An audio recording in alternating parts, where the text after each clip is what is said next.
శ్రీ గురుభ్యో నమః. హరి ఓం. అందరికీ నమస్కారం. దంభము, దర్పము, అభిమానము, కోపము, పరుషము, అజ్ఞానము ఇవన్నీ మానవుడికి పుట్టగానే సంక్రమించే గుణాలు. ఇవి ఆసురీ సంపదలు. దేవుని మీద భక్తి, శ్రద్ధ, ఏకాగ్రత కలిగిన వారు దైవీ సంపదలను ఎలాగ గొప్పగా భావిస్తారో ఆసురీ సంపదలను దుర్మార్గులు, దుష్టులు, దురాచారులు తమ సంపదలుగా భావిస్తారు.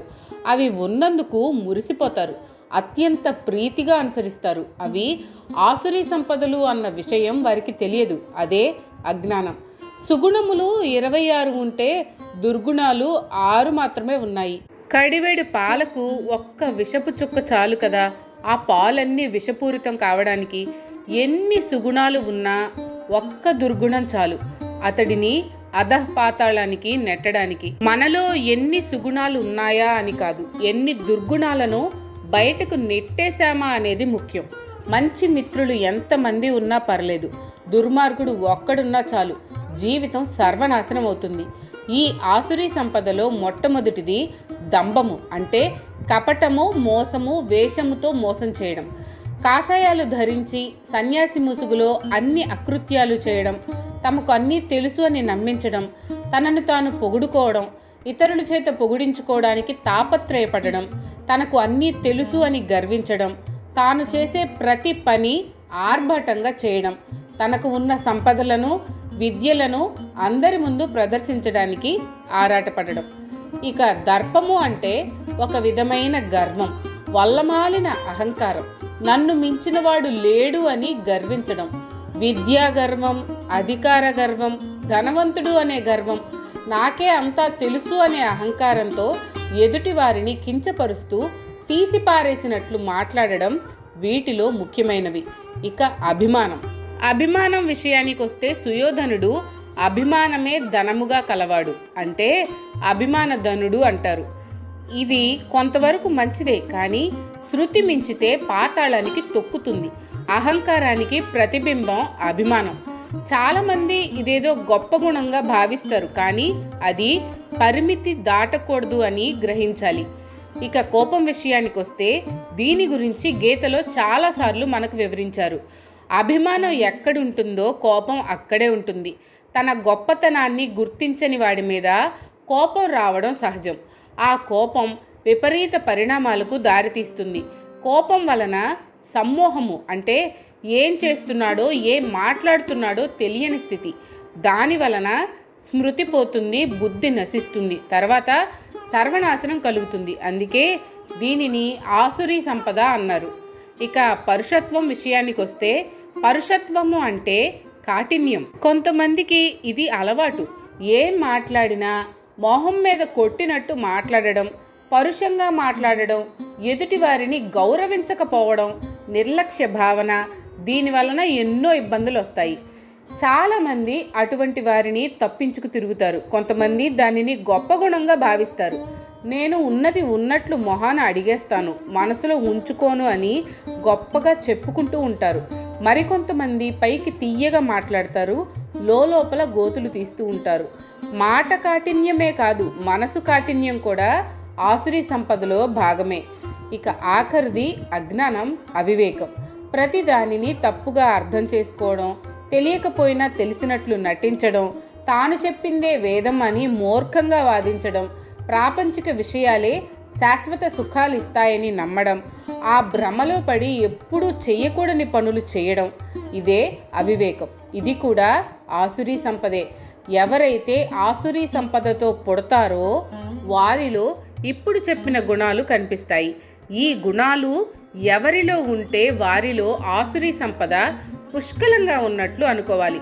తమలో ఉన్న గుణాలను ఎవరికి వారు బేరీజు వేసుకుని తమలో ఈ చెప్పిన గుణాలు ఉంటే వాటిని వదుల్చుకొని ఆసురీ సంపదల నుండి బయటపడడానికి ప్రయత్నం చేయాలి.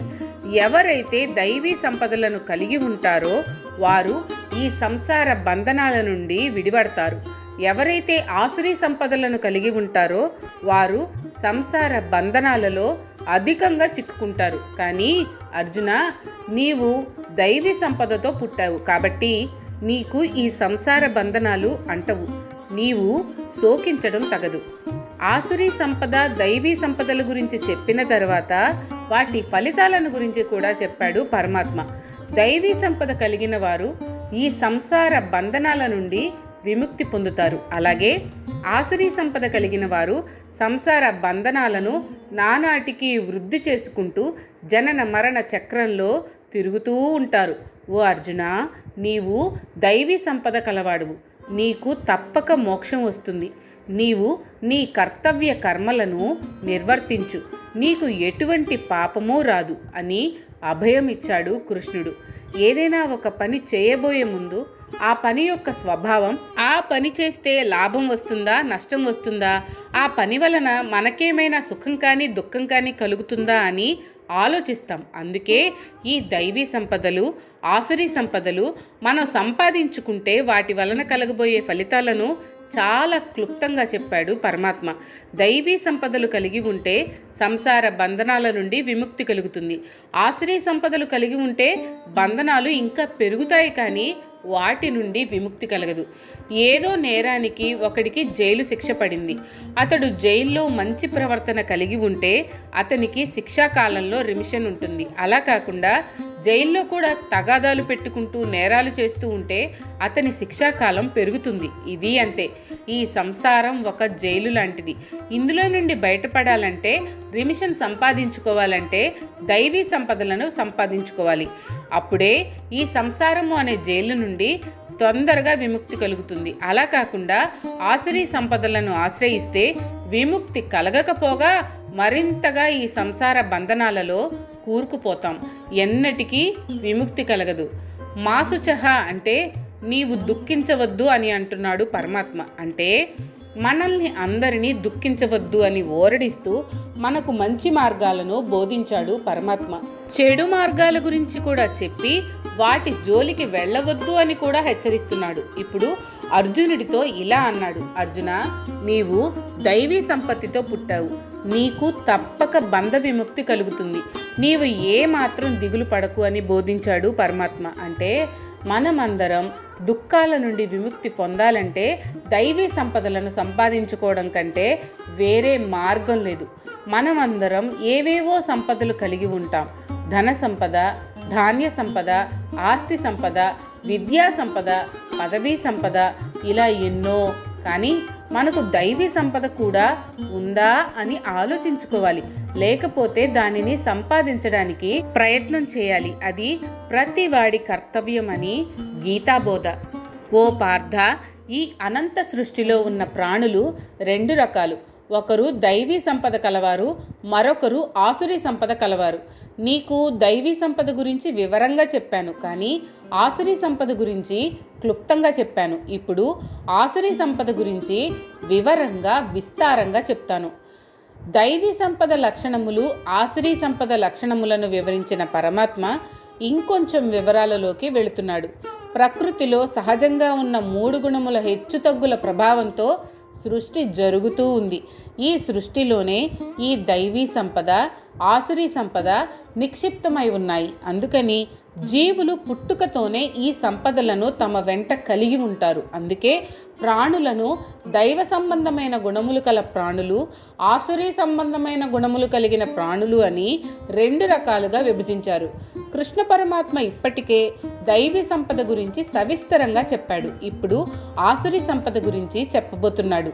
ఇది విన్న తర్వాత మనందరం కూడా ఈ సృష్టిలో భాగం కాబట్టి మనలో సహజంగా ఉన్న సత్వ, రజస్, తమోగుణ స్వభావాలను మనకు మనం విశ్లేషించుకుని మనలో దైవీ సంపద ఎక్కువగా ఉందా లేక ఆసురీ సంపద ఎక్కువగా ఉందా అని బేరీజు వేసుకుని దానికి అనుగుణంగా మన జీవిత విధానాన్ని మార్చుకోవాలి. అంతేకాని ఏదో జీవితం గడిపేస్తున్నాంలే, రోజులు గడిచిపోతూ ఉన్నాయి అని జీవితాన్ని గడపకూడదు. మీకు కనుక ఈ వీడియో నచ్చినట్లయితే లైక్ చేయండి. అలాగే మీ ఫ్యామిలీ అండ్ ఫ్రెండ్స్ కి షేర్ చేయండి. ఛానల్లో కొత్త నోటిఫికేషన్స్ కోసం సబ్స్క్రైబ్ చేయండి. అలాగే పక్కనే ఉన్న బెల్ ఐకాన్ ని ట్యాప్ చేయండి.